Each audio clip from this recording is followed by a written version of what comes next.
വാത്സല്യ സഹോദരങ്ങളെ, 2 വർഷത്തോളം നീണ്ടുനിന്ന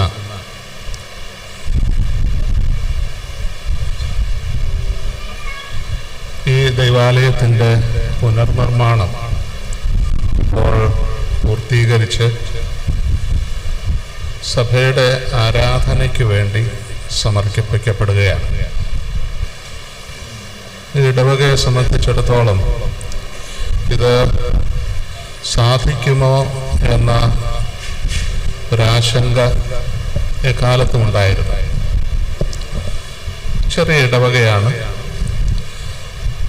കർഷക കുടുംബങ്ങളാണ്, സാമ്പത്തികമായി വലിയ പിൻബലമുള്ള ആളുകളുമല്ല. പക്ഷേ ഒത്തൊരുമയോടെ വ്യക്തമായ ലക്ഷ്യത്തോടുകൂടെ ദൈവാശ്രയത്തിൽ നിർവഹിക്കാൻ ശ്രമിക്കുന്ന ഏത് കാര്യവും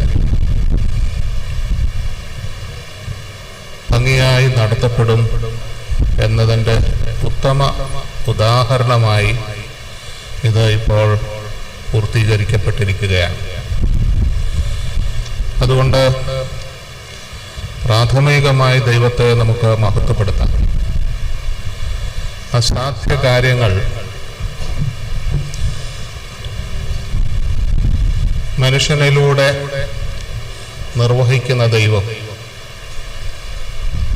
ചരിത്രത്തിൻ്റെ ആരംഭം മുതലേ നമ്മൾ കാണുന്നത് അതുതന്നെയാണ്.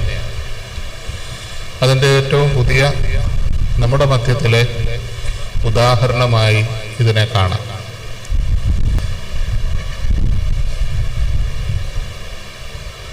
തീർച്ചയായിട്ടും ഈ ഇടവകയ്ക്കും ഈ ഭദ്രാസനത്തിനും ഇതേക്കുറിച്ചൊരാഗ്രഹമുണ്ടായിരുന്നു. ആ ആഗ്രഹം ദൈവസന്നിധിയിൽ സമർപ്പിക്കുകയും പ്രാർത്ഥനാപൂർവം അതിന്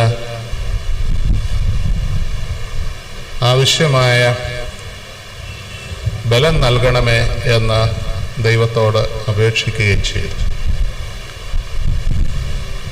ഒരിക്കലും പ്രതീക്ഷിക്കാത്ത വിധത്തിലുള്ള ഈ മലങ്കര സഭയിലെ ഈ വടക്കൻ മേഖലയിലുള്ള, അതോടൊപ്പം മറ്റ് ഭദ്രാസനങ്ങളിലെയും ഇടവകളുടെ സജീവവും ഫലവത്തുമായ സഹകരണം ഇവിടെ ഉണ്ടായിട്ടുണ്ട്.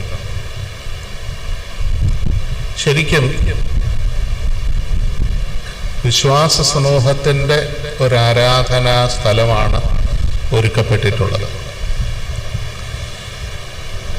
ഈ ദേശത്തും വിദേശത്തുമുള്ള വ്യക്തികൾ ഇതുമായി സഹകരിച്ചിട്ടുണ്ട്. അതുപോലെ ഇടവകൾ പ്രതീക്ഷയ്ക്ക് ഉപരിയായ സഹകരണം ഇവിടെ നൽകിയിട്ടുണ്ട്. ഇതൊക്കെ നമ്മെ കൂടുതൽ ഉത്തരവാദിത്വ ബോധമുള്ളവരാക്കി തീർക്കുകയാണ്. ദൈവാശ്രയത്തിൻ്റെ പ്രാഥമികമായ ഉത്തരവാദിത്വം, രണ്ടാമത് പരസ്പരമുള്ള പങ്കാളിത്വത്തിൻ്റെ ഉത്തരവാദിത്വം. തീർച്ചയായിട്ടും ഇതുവരെ ഒരു ലക്ഷ്യമുണ്ടായിരുന്നു. ആ ലക്ഷ്യം നിർവഹിക്കപ്പെട്ട് കഴിയുമ്പോൾ ഇനി എന്താണ് എന്ന ചോദ്യം ഉണ്ടാവും. പലയിടത്തും കണ്ടിട്ടുള്ളത് അത്തരം ചോദ്യങ്ങൾ ഉണ്ടാവുകയും ശരിയായ ഉത്തരം കണ്ടെത്താൻ പറ്റാതെ വരികയും ചെയ്യുമ്പോൾ ആഭ്യന്തരമായ കലഹം ഉണ്ടാവുക എന്നതാണ്. അത് സഭകൾക്കകത്തുണ്ട്, രാഷ്ട്രീയത്തിലുണ്ട്, ഇടവകയിലുണ്ട്. അത് ശ്രദ്ധിക്കേണ്ട ഒരു വിഷയമാണ്.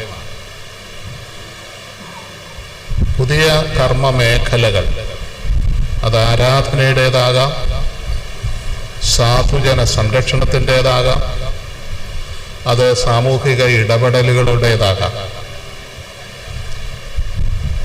അലസരായിരിക്കാൻ നമുക്ക് അവകാശമില്ല എന്ന നിർദ്ദേശമാണ് ഇതിലൂടെ നമുക്ക് ലഭിക്കുന്നത്. അലസരായ ആളുകളല്ല ഇതിനെ തുണച്ചിട്ടുള്ളത്. അവനവന്റെ അധ്വാന ഫലത്തിൽ നിന്നാണ് ഈ ഇടവകയുടെ ദൈവാലയ നിർമ്മാണ പൂർത്തീകരണത്തിന് കൈത്താങ്ങൽ നൽകിയിട്ടുള്ളത്. അവരുടെ അധ്വാനം അവമതിക്കപ്പെടുകയോ തള്ളിക്കളയപ്പെടുകയോ ചെയ്തുകൂടാത്തതാണ്.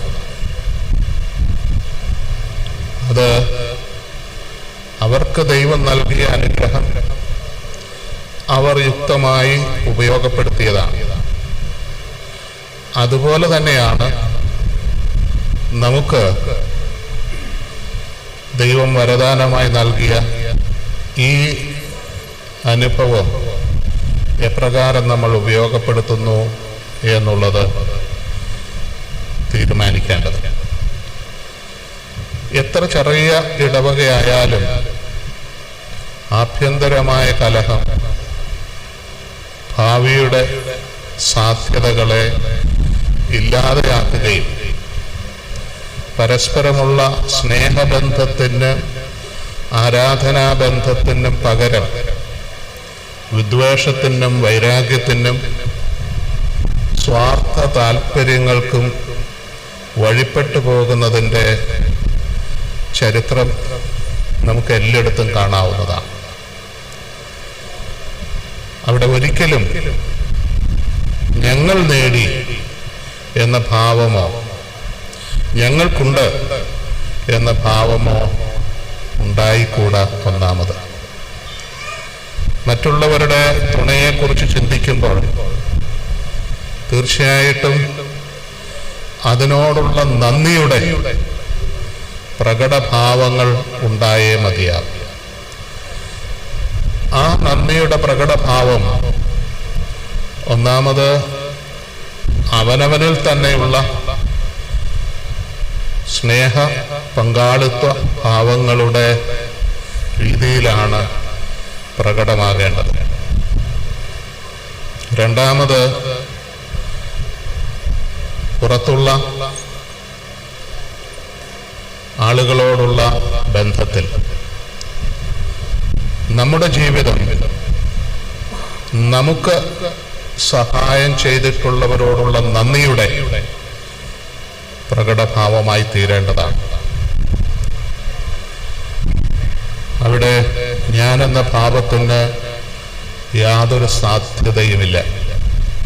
മറിച്ച് ഞങ്ങൾ എന്ന ഭാവത്തിന് മാത്രമേ സാധ്യതയുള്ളൂ. ആ ഞങ്ങൾ എന്നതിന് ആരൊക്കെ ഉണ്ടാകും എന്നുള്ളത് നമ്മളല്ല നിശ്ചയിക്കുക. പട്ടക്കാരൻ വിശുദ്ധ മധുബഹായിൽ നിന്നുകൊണ്ട് നടത്തുന്ന പ്രാർത്ഥനകളിലൊന്ന് സൃഷ്ടിക്ക് മുഴുവൻ ക്ഷമയും മോചനവും യാചിക്കുന്നു എന്നാണ്. ഈ സൃഷ്ടി മുഴുവൻ നന്ദിയോടുകൂടെ പരിഗണിക്കപ്പെടാനുള്ള ബാധ്യത നാം ഏറ്റെടുക്കുകയാണ്. തീർച്ചയായിട്ടും വ്യക്തികളുണ്ട്. പക്ഷെ വ്യക്തിയുടെ ധാർഷ്ട്യങ്ങളില്ല, താല്പര്യങ്ങളില്ല. ഉള്ള താല്പര്യങ്ങളെല്ലാം ഇടവകയുടെ താല്പര്യങ്ങളാണ്. ഇടവകയുടെ താല്പര്യം പരിശുദ്ധ സഭയുടെ താല്പര്യമാണ്. പരിശുദ്ധ സഭയുടെ താല്പര്യം ദൈവനാമത്തിൻ്റെ മഹത്വവും സൃഷ്ടിയുടെ വീണ്ടെടുപ്പുമാണ്. അതിൽ നിന്ന് വ്യത്യസ്തമായി ഉണ്ടാകുന്ന ഏത് ഭാവവും പ്രവൃത്തിയും ഈ ആലയത്തിൻ്റെ ആ ആലയത്തിന് തുണയായിരുന്നവരുടെ ഒക്കെ പ്രസക്തി ഇല്ലാതെയാക്കുകയാണ്. അത് നാം എല്ലായിടത്തും കാണുന്ന കാര്യവുമാണ്. അത് ഇവിടെ ഉണ്ടാകരുത് എന്നാണ് ഓർമ്മപ്പെടുത്താനുള്ളത്. ഇതിൻ്റെ ആരംഭ ആലോചന മുതൽ ഈ ഇടവകയും അതിലെ ചുമതലക്കാരും പ്രവർത്തകരും ഇടവക അംഗങ്ങളും ബഹുമാനപ്പെട്ട വൈദികരും എല്ലാം ഭദ്രാസനത്തോട് ചേർന്നും ഭദ്രാസനത്തിൻ്റെ ചുമതലക്കാരോടുള്ള ബന്ധത്തിലും ആലോചനയിലും ഇതുവരെ എത്തിച്ചേർന്നിട്ടുണ്ട്. ഇനിയും അങ്ങനെ തന്നെ ആയിരിക്കേണ്ടതാണ്. അതല്ലാതെ വന്നാൽ നീക്കപ്പെട്ടവരും തള്ളപ്പെട്ടവരുമായി തീരുമെന്ന ആരാധനയിലെ ആ പ്രയോഗം ഇവിടെയും പ്രസക്തമായി തീരും. അതാണ് ആദിയിലെ നമ്മൾ കണ്ട മാർഗഭ്രംശത്തിൻ്റെ വഴിതെറ്റലിൻ്റെ ഉദാഹരണം നമ്മുടെ മുമ്പിൽ നിൽക്കുന്നത്. ഒന്നാമത് ദൈവത്തിൻ്റെ സാന്നിധ്യം തിരിച്ചറിഞ്ഞിരുന്നില്ല ഏദൻ തോട്ടത്തിൽ. രണ്ടാമത് മനുഷ്യന്റെ പങ്കാളിത്തവും ഉണ്ടായിരുന്നില്ല, മറിച്ച് ബാഹ്യമായ ഒരാകർഷണം മാത്രമായിരുന്നു. ആ ആകർഷണം പോലും യാഥാർത്ഥ്യത്തെ ചോദ്യം ചെയ്യുന്ന ആകർഷണവുമായിരുന്നു. ദൈവത്തെ പോലെ സൃഷ്ടിക്കപ്പെട്ടവരോട് ദൈവത്തെ പോലെ ആയിത്തീരും എന്ന് പറയേണ്ട ഒരു കാര്യവുമില്ല. അവർ ദൈവത്തെ പോലെ ആയിരുന്നു. പക്ഷെ അതിൻ്റെ പൂർണ്ണതയിലേക്ക് വളരേണ്ടിയിരുന്നു. ആ വളർച്ച ബാഹ്യോപദേശത്താലല്ല, ദൈവാശ്രയത്തിലും പരസ്പരമുള്ള കൂട്ടായ്മയിലുമാണ് നടക്കേണ്ടിയിരുന്നത്. അത് നഷ്ടപ്പെടുത്തുന്ന പ്രവണത നമുക്കെല്ലായിടത്തും കാണാം. ആ പ്രവണത ഇവിടെ ഉണ്ടാകരുത് എന്ന് പൈതൃകമായി ഓർമ്മപ്പെടുത്തുകയാണ്. ഓരോ വ്യക്തിയും ദൈവത്താൽ വ്യക്തിത്വത്തോടെ സൃഷ്ടിക്കപ്പെട്ടയാളാണ്. അവിടെ സ്ത്രീയെന്നോ പുരുഷനെന്നോ വൃദ്ധരെന്നോ യുവാക്കളെന്നോ ബാല്യക്കാരെന്നോ ഉള്ള വ്യത്യാസമില്ല. എല്ലാവരും ദൈവത്താൽ സൃഷ്ടിക്കപ്പെട്ടവരാണ്. അവർക്ക് അവരുടേതായ ധാരണകളുണ്ടാകും, അവരുടേതായ ലക്ഷ്യങ്ങളുണ്ടാകും. പക്ഷെ ഇടവകയെ സംബന്ധിച്ചിടത്തോളം ആ ലക്ഷ്യങ്ങളും ധാരണകളും കൂട്ടായ്മയുടെ ലക്ഷ്യവും കൂട്ടായ്മയുടെ ധാരണയുമാണ്. അതല്ലാതിരുന്നാൽ ആഭ്യന്തരമായ അസ്വസ്ഥത ഉണ്ടാവുകയും മുന്നോട്ടുള്ള ഗതി തടസ്സമാവുകയും ചെയ്യും. അതിന് ധാരാളം ഉദാഹരണങ്ങൾ നമ്മുടെ മധ്യത്തിൽ എല്ലാ മേഖലയിലുമുണ്ട്. അത് ഉണ്ടാകാതിരിക്കട്ടെ എന്ന് പ്രാർത്ഥിക്കുകയും നിങ്ങളെ ഓർമ്മപ്പെടുത്തുകയും ചെയ്യുകയാണ്. അഭിപ്രായങ്ങൾ ഉണ്ടാകുമ്പോൾ അതിന് പൊതുവായ അംഗീകാരവും പൊതുവായ നടപടിയുടെ ഭാവങ്ങളും ഉണ്ടായേ മതിയാകും. അതിന് കൂട്ടായ ചർച്ചയും സംവാദവും ആവശ്യമായി വരും. അവിടെ ആരുടെയെങ്കിലും ഒരു അഭിപ്രായത്തിന് അമിതമായ പ്രാധാന്യം, മുൻഗണന ലഭിക്കണമെന്ന് നിർബന്ധം പിടിക്കാൻ ഇടയായി തീരരുത്. എല്ലാവരുടെയും അഭിപ്രായങ്ങൾ അവരെ സംബന്ധിച്ചിടത്തോളം പ്രധാനപ്പെട്ടതായിരിക്കാം. പക്ഷെ അത് അവരുടെ മാത്രം അഭിപ്രായമാണ്, കൂട്ടായ്മയുടേതല്ല, ഇടവകയുടേതല്ല, പൊതുവായ നന്മയെ ലക്ഷ്യമാക്കിക്കൊണ്ടുള്ളതും ആയിരിക്കണം എന്നില്ല. ഇത് ഇപ്പോൾ ഒരു പൊതു ഇടമാണ്. എന്നാൽ ഇത് ആശീർവാദത്തിലൂടെ ദൈവം ആരാധനാ സ്ഥലമാക്കി തീർക്കുകയാണ്. അങ്ങനെ ആക്കി തീർക്കുമ്പോൾ അതിൽ നിന്ന് ഉണ്ടാകുന്ന ഫലം ഒന്ന് മാത്രമായിരിക്കും, സ്നേഹത്തിൻ്റെ ഫലം. അതാണ് ക്രിസ്തു നമുക്ക് നൽകുന്ന ഉപദേശവും. നിങ്ങൾ അന്യോന്യം സ്നേഹിപ്പീൻ, എന്നിൽ വസിപ്പീൻ എന്ന് കർത്താവ് പറയുന്നു. അത് സ്നേഹത്തിൻ്റെ നിർദ്ദേശമാണ്. കാരണം എൻ്റെ പിതാവ് എന്നെ സ്നേഹിച്ചതുപോലെ നിങ്ങളെയും സ്നേഹിക്കുന്നു. പിതാവ് സ്നേഹമാകുന്നു. പിതാവ് സ്നേഹമാണ് എങ്കിൽ മക്കളും സ്നേഹമായിരിക്കേണ്ടതാണ്. അതല്ലാത്തതൊന്നും മക്കളാകാൻ അവകാശമുള്ളതല്ല. പക്ഷേ ആ ഏദൻ തോട്ടത്തിലെ പാമ്പിൻ്റെ ഉപദേശം പോലെ ലഭിക്കുന്ന ഉപദേശങ്ങൾ ധാരാളമുണ്ടാവും. അവയെ വിലയിരുത്തി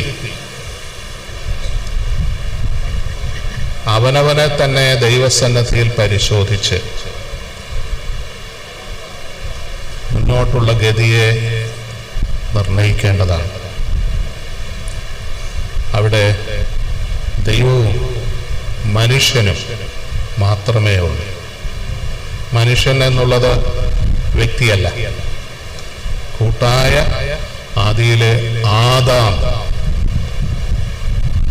എന്ന വ്യക്തിയാണ്.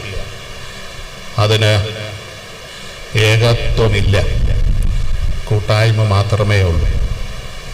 നമ്മൾ ആരാധനാ സ്ഥലത്ത് കൂടി വരുന്നത് ആ സത്യത്തെ അംഗീകരിച്ചുകൊണ്ട്, ആ സത്യത്തെ അംഗീകരിക്കുന്ന എല്ലാവരും ആ സത്യത്തെ പ്രയോഗത്തിലാക്കാൻ പരിശ്രമിക്കേണ്ടതുമാണ്. അവിടെയാണ് ഈ ഇടവകയുടെ ഭാവി നിർണയിക്കപ്പെടുന്നത്. ആശംസയാണ്, പ്രാർത്ഥനയാണ്. എക്കാലവും പരസ്പരമുള്ള സ്നേഹഭാവത്തിലും ദൈവാശ്രയത്തിലും പങ്കാളിത്തത്തിലും കരുതലിലും ഇടവകയ്ക്ക് മുന്നോട്ട് പോകാൻ സാധിക്കട്ടെ എന്ന പ്രാർത്ഥനയോടുകൂടെ ഈ ഇടവകയുടെ കൂടിവരവിനായി ദൈവമൊരുക്കിയ അനേകരുടെ സഹായത്താൽ സാധിച്ച ഈ ദൈവാലയം ശിലാസ്ഥാപനം നടത്തി ശുദ്ധീകരണത്തിന് ഒരുക്കുകയാണ്. ആ ശുദ്ധീകരണത്തിലൂടെ ഇത് ഏദൻ തോട്ടത്തിൻ്റെ പുതിയ പതിപ്പാവുകയാണ്.